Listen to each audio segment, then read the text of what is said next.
to Hello High for another great cannabis recipe.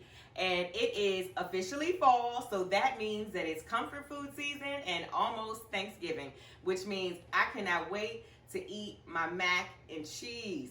So I'm showing you today how to make infused macaroni and cheese using Canna butter and 4 different cheeses: Colby Jack, sharp cheddar, smoked gouda, and mozzarella. So let's get started.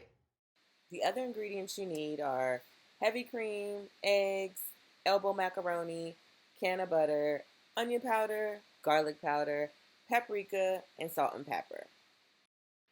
Preheat your oven to 350 degrees. Bring a pot of water and 1 tablespoon of vegetable oil to a boil, then add your pasta and stir it every few minutes. Boil the pasta for about 10 minutes or until the pasta is just under al dente, but make sure you don't fully cook the pasta or overcook the pasta because we'll finish cooking it when we put it in the oven. Drain your pasta, but make sure you don't run the pasta under the water. Next, pour the pasta into a large